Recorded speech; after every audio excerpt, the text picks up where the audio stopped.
Good afternoon, everyone. Welcome back to the second town hall from MyRacehorse in the UK. We know there's some new faces on that weren't on last time, so a special welcome to those guys. I should add that our non-exec chairman is listening in. His name is Simon Bazalgette. He's a serious industry figure. We're going to ask him to come on next time. He spent 11 years as the group chief executive of the Jockey Club, so we'll be hearing from him next time. So thank you for joining, Simon. We've got about 45 minutes to go through the agenda, which I'll cover shortly. But let's do some introductions first. My name's Jules Pittham. I'm the managing partner of MyRacehorse in Europe. Kate. My name is Kate Hardy, and I'm the director of operations for MyRacehorse UK. Hello, I'm Barney Baker, and I'm the racing and owner experience manager for MyRacehorse in the UK and Ireland. Okay, as you know, we've got by way of agenda, first point, we've got a special guest speaker today. That comes as no surprise.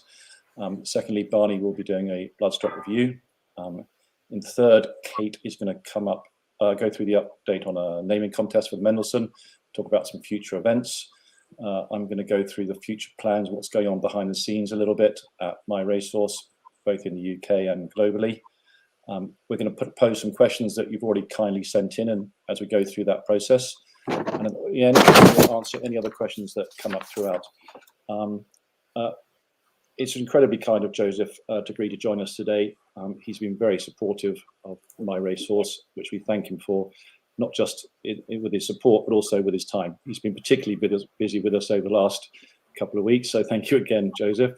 I'm just going to add that a month ago he trained his 1,000th winner, which is amazing when you think how early Joseph is in his career. Welcome, Joseph. I'm going to ask you perhaps to cover your updates on Ma Belle Artiste, and over to you. Hi guys. Yeah, no, it's good to be here, and well done on all your success over the last number of months and through the summer. So firstly, I suppose Belle Artiste. We were a bit disappointed with our run in Leopardstown the last day in the stake. She had a really good debut, obviously. This is her the last day. This is her debut win. Sorry, this is her debut, is it? Yeah. So Yes. so this is her the first day. Really good run the first day. She broke well, put herself in a good spot, and she had to fight for a bit of room in the straight, and really it exceeded our expectations to win the first day. We thought she'd run a good race, but yeah, it was a pleasant surprise, and she marked herself as a really nice filly going forward. Yeah, then she went to Roscommon for a winner's race. She ran really good. She got beaten by a decent colt, but it was a really good run. We'll see here as they turn into the straight, she has to make a little bit of room between horses, and she gets quite a bit of pressure from both sides, and really she showed an incredible attitude to really put her head down and win. For her to do that on debut, I thought was really impressive. So that really marked down as, hopefully there's good things to come. Yeah, we can just see her coming through here now. She gets really, really tight for a bit of room here now, and she really fights for the win. Yeah, so then we went from here to Roscommon. Are we going to see the Roscommon race, Kate, as well, or are we just? Yeah, I just had both of them going on in the background, just in case. We've got all of our owners on here today with us, not just those who own Ma Belle Artiste. So yeah. I wanted to make sure they got to see how impressive she's been. Yeah, no, that's cool. Yeah, so that was a really good win. Yeah, really pleased with that. Then we went into Winners Company in Roscommon the next day, and she was beaten by a colt. It was a really good run. We ran a really good second closing, and he's a horse that I think he's going to run the Group 2 on his next start. So he's a proper horse. Then we came up in company again. After this, here's the Roscommon race. As you can see, she started well, put herself in a good spot again. This track, they run downhill, and then there's a pretty tight right-handed turn. So pretty much the very opposite of what she had to encounter on her debut. But in Ireland, all the tracks are so different that, you know, that's what you get every race you run. You meet a kind of a different set of circumstances. It's all experience, isn't it? Yeah, it is. Yeah, it is, Kate. And you can actually see she runs a little bit green on the turn. Declan just has to sit in the saddle for a couple of strides to rebalance her. But then they turn in here, and she really runs all the way through the wire. I think, you know, the winner's a good horse, and I think, you know, we have a really good filly. This was a good step up on her debut to her second run, and I think she ran a better number this day.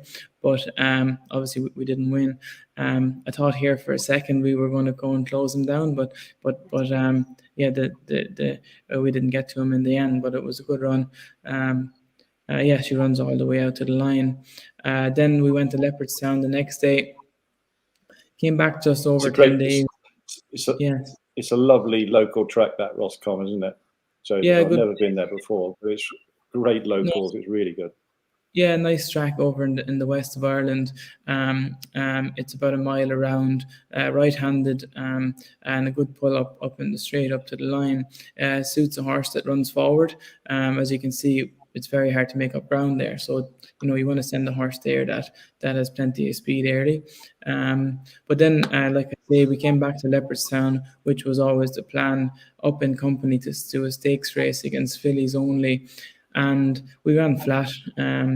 She broke well enough and put herself in a pretty good spot, but we just didn't have any gas in the straight. And like I said to Kate and the guys after the race, you know, I take a bit of the blame myself for running below par, because I think we came back too soon.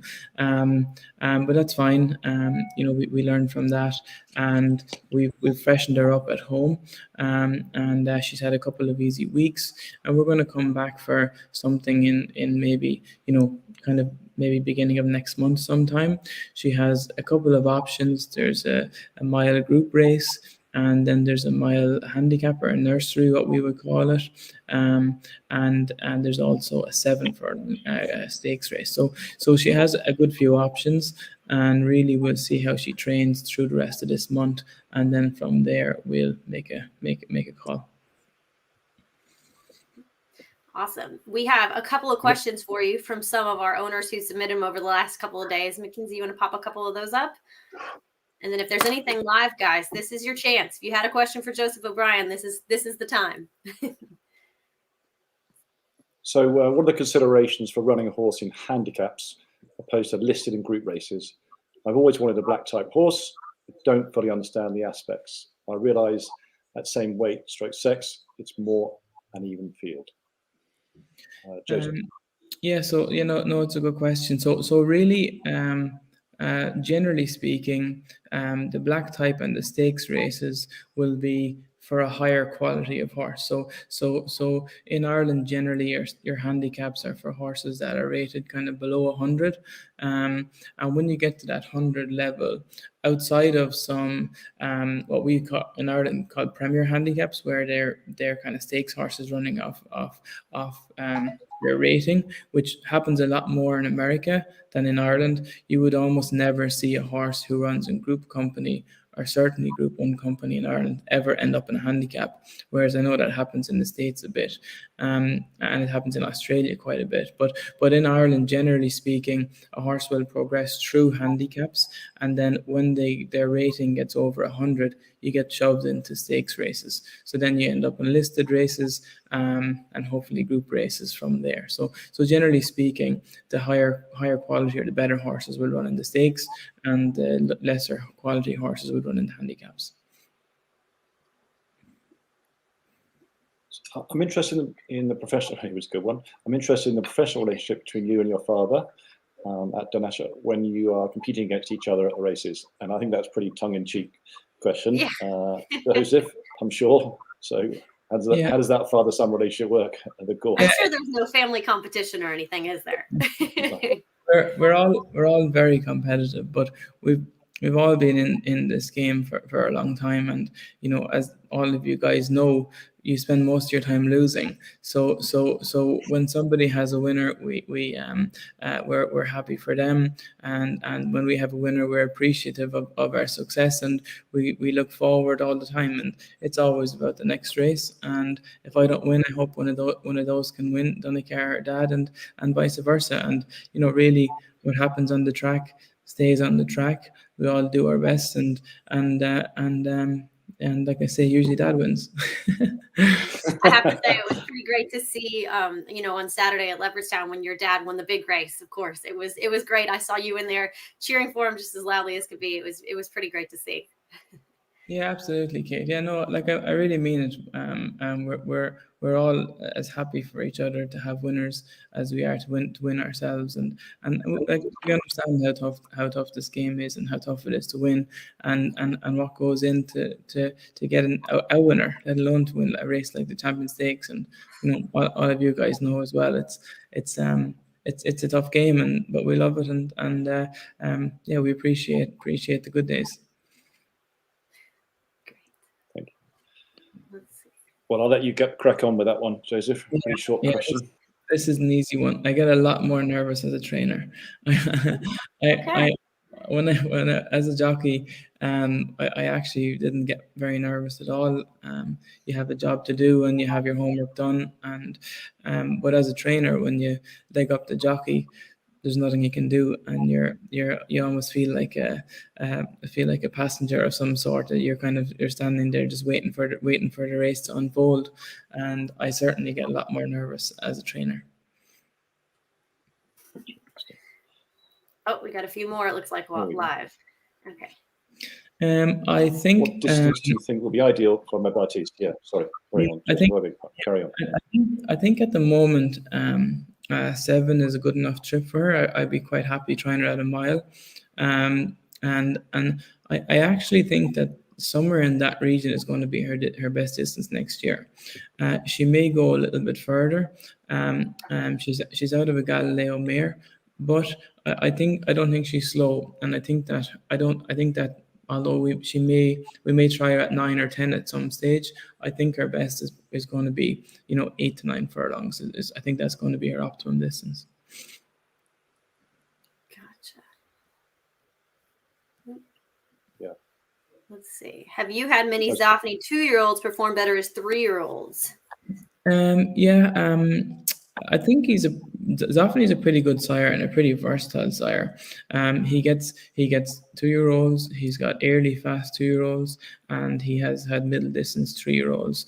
I have a nice 3-year-old this year that won a 10 furlong Group 3, a horse called Hannibal Barca, and yeah, like she's out of a Galileo mare, so hopefully that the Galileo's influence will come true, and that she will maybe go 10 furlongs or certainly mature well from 2 to 3. And she's quite a tall filly, so I think she'll have no problem at least holding her form to next season. Thank you. Great. Soft ground, Joseph. What do you think? I would say, so I was pretty hopeful that she would handle it, and I remain on the fence about that one. I think the main reason for her on the last day, like I kind of said, was I came back too soon and she didn't fire. If we ran 5 or 6 pounds below our rating, then I'd say maybe our speed was just dented a little bit with the soft ground, but we ran way below. So I'm I think the way to view it, and there's no doubt for me, is just to put a line through the run, freshen her back up, regroup, and get her back in top shape for her next start. Great. Oh, let's see. I think these are repeating, Mackenzie. Let's see. But it's the second half of that question is a good one. Goals for next year. Your thoughts about it?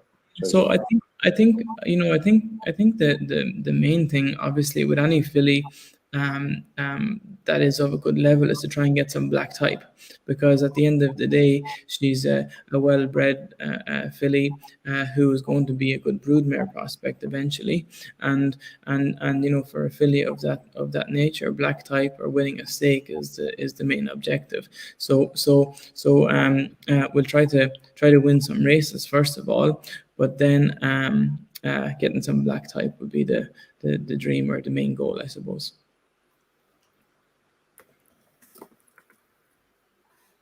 Different surfaces. Yeah, I'd be quite happy. So in Ireland, really, we only have the poly in Dundalk or the turf, and I would be quite happy to try her on the poly track at some stage if if a suitable race popped up.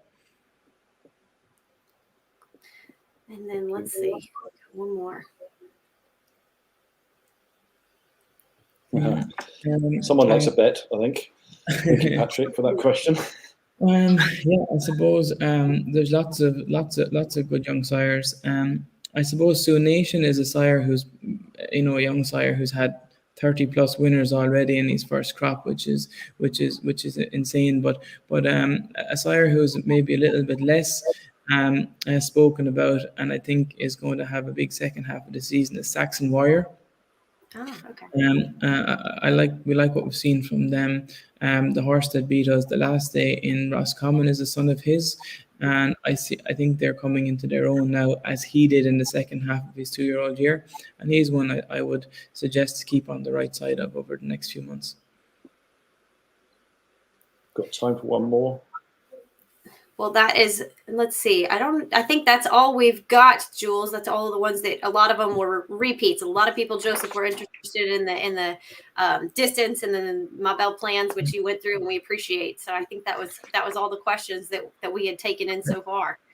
Perfect. Joseph, firstly, I'm going to apologise for my mispronunciation of one of your race courses over there. What did I call it? Anyway, we'll get to that at the time. I shall work it out for the next time. But it's the first time I've ever heard a trainer say, I might have made a mistake.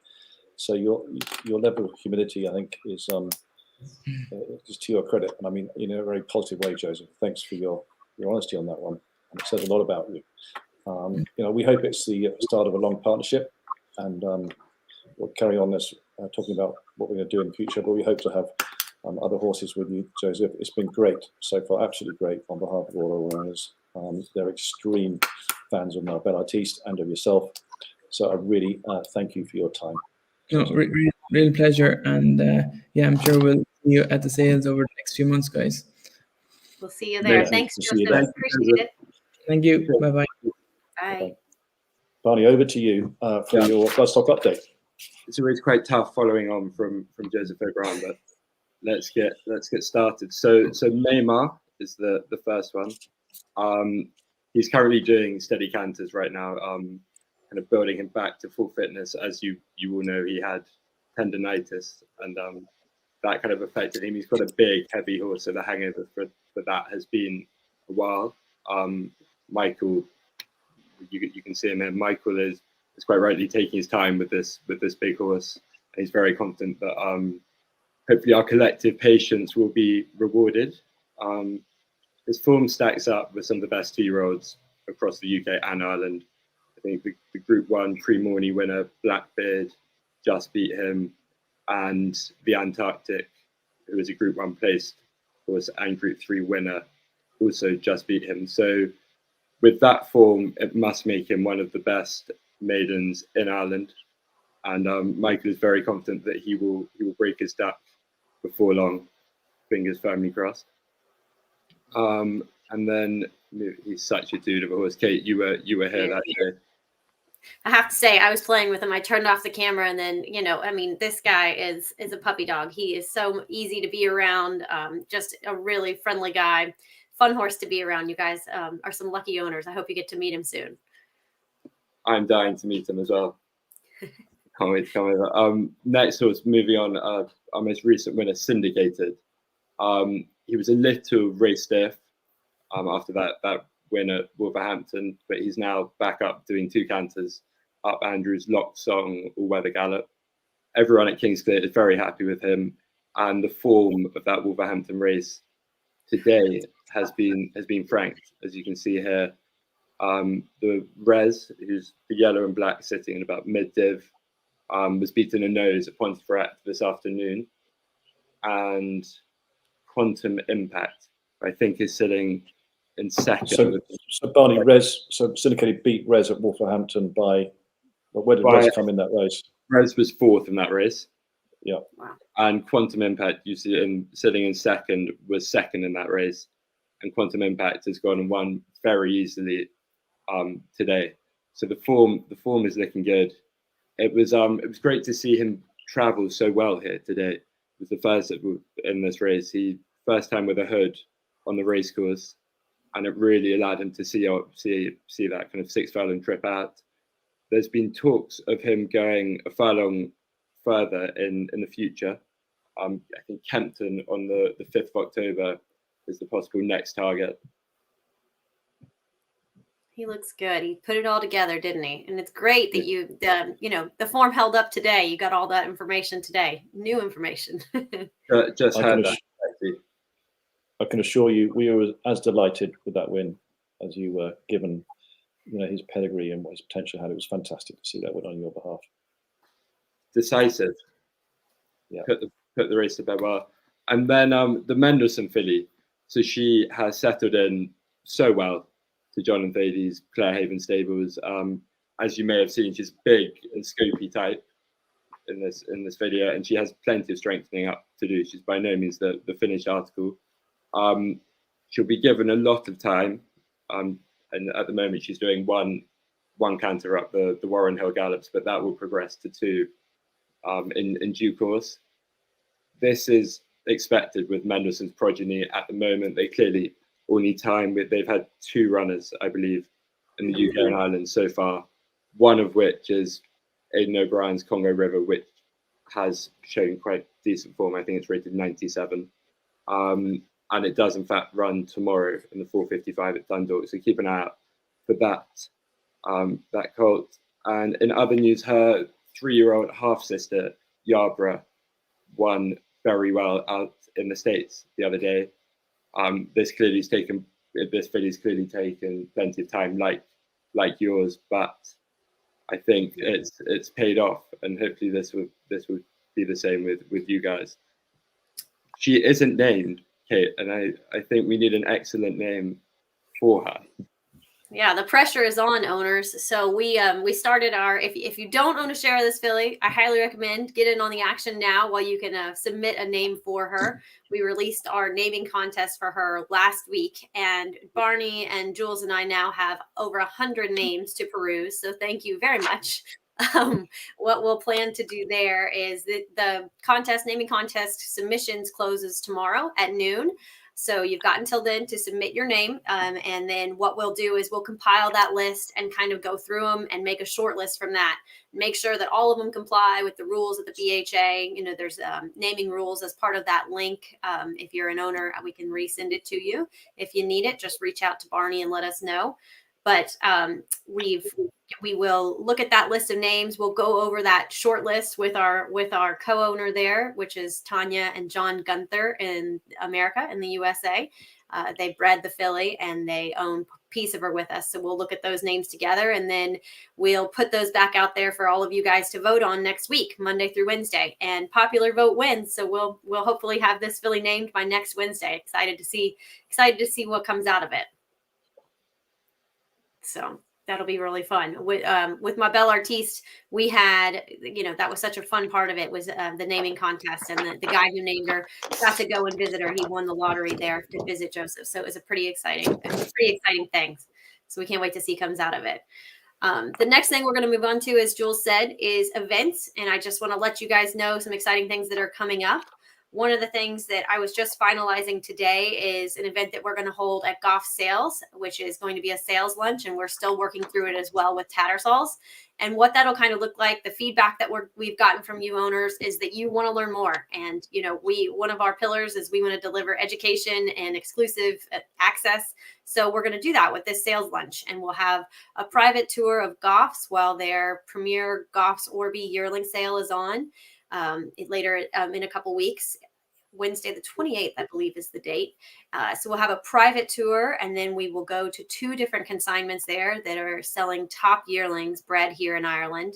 And we'll get a little bit of an introduction to what it takes to prep horses at Baroda Stud. And then we'll walk over to Yeamanstown Stud, and we will talk to David O'Callahan And we will talk about what the buying process is, what people are looking for when they're looking at these yearlings, how they look at identify a strong walk and a strong physical.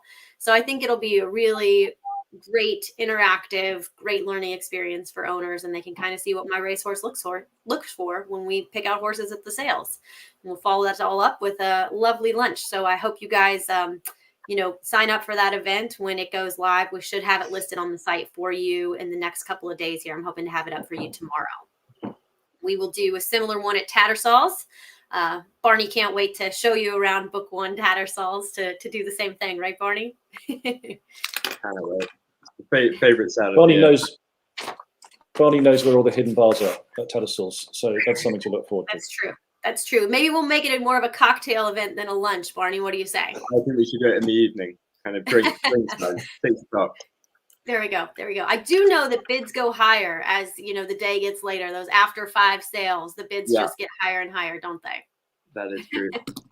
So we hope you'll join us at the sales. We'll do one, like I said, at Goff's and at Tattersalls, and we hope to see you guys there. Those are our 2 next events coming up. So Jules, I'm going to turn it over to you. I know you're going to talk about some of the business here in Ireland and the UK, and then also globally.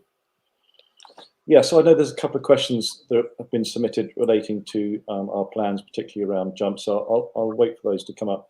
But I just wanted to give you an update on a couple of corporate things. We launched on the 1st of May, and we wanted to understand what the appetite was for this business in the UK and Ireland. And the appetite is significant.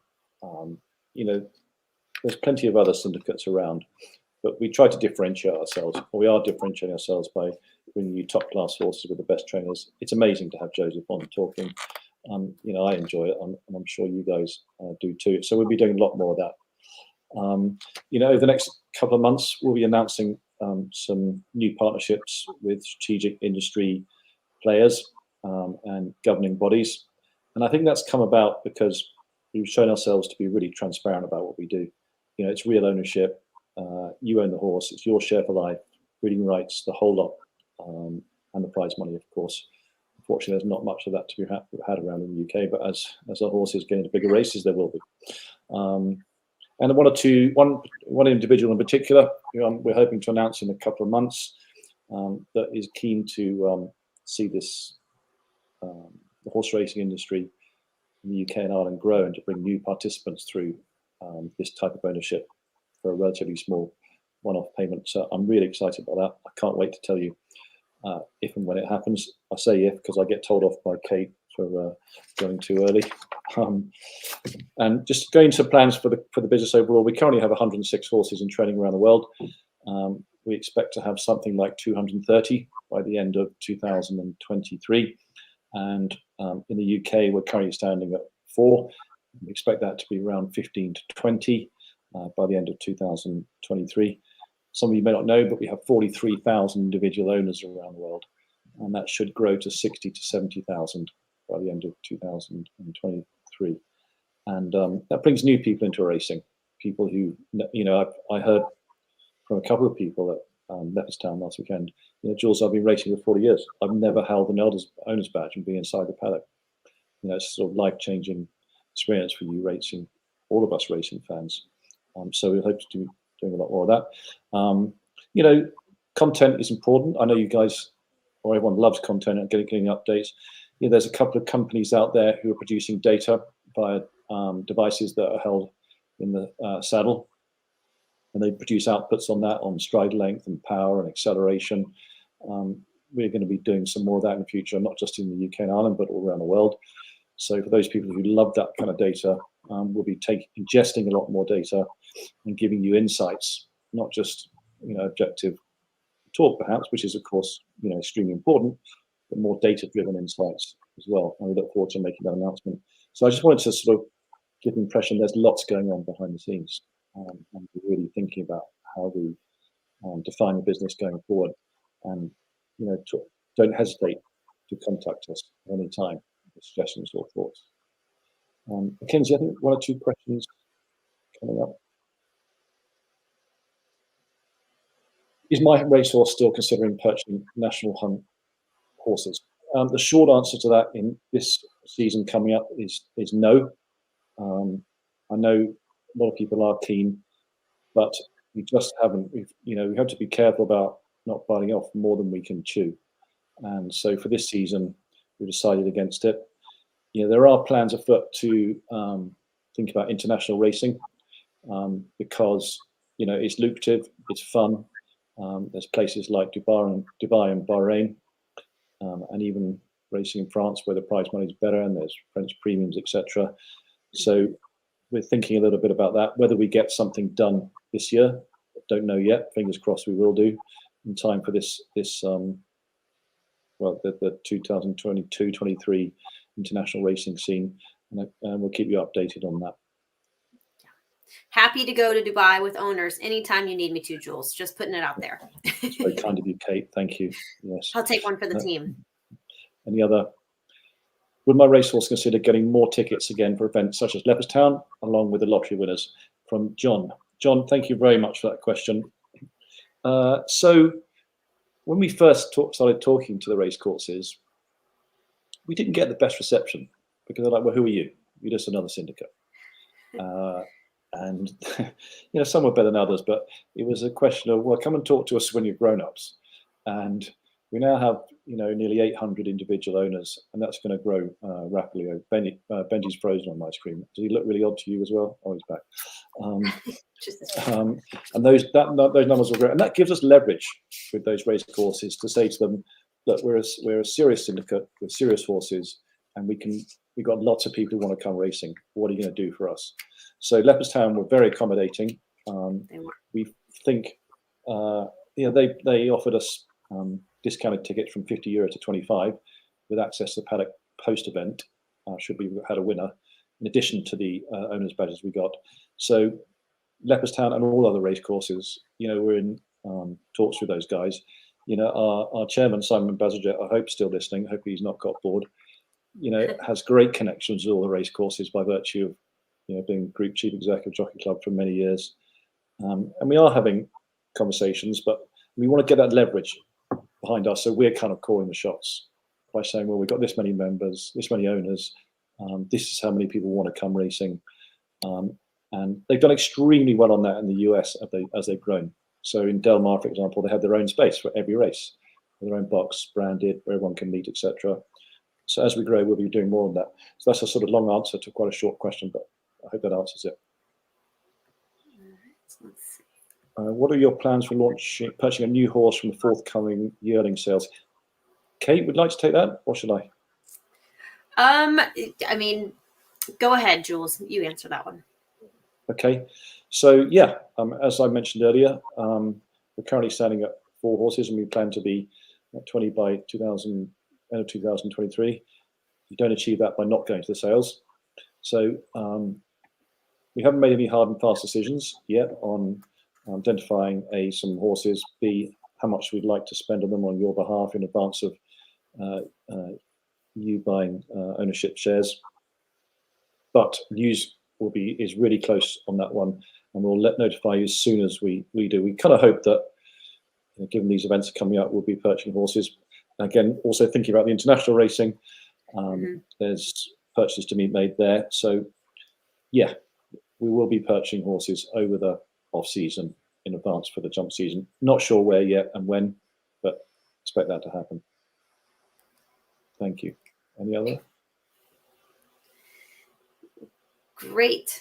Well, we can't wait to go to the sales. I know we'll be in action at both. And actually, Roderick Watchman from our global head of Bloodstock will be at both sales as well. So we hope to have some new offerings there for you. And any of you who do attend the sales events that we're going to do can probably meet Roderick and quiz him on that yourself.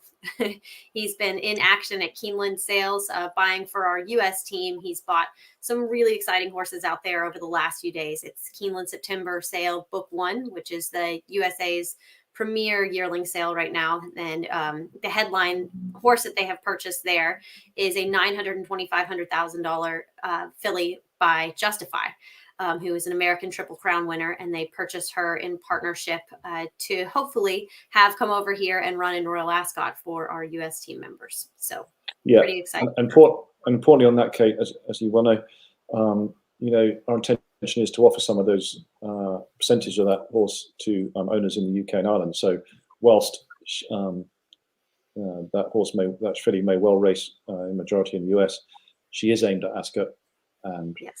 Wesley Ward has a great track record at Ascot. So a percentage of that horse could be made available in the UK and Ireland soon. So keep your eye out for that one. Absolutely. Mackenzie, any other questions come up that were unscheduled during the course of the last 35 minutes? Yeah. 2-year-olds in training. Well, let me start on that one, Kate, and perhaps add on. So, what we notice is owners like activity. So, buying yearlings and having to wait 7, 8, 9 months for them to race, whilst interesting to see their progression and as they get broken in, etc., we do notice that our owners like activity.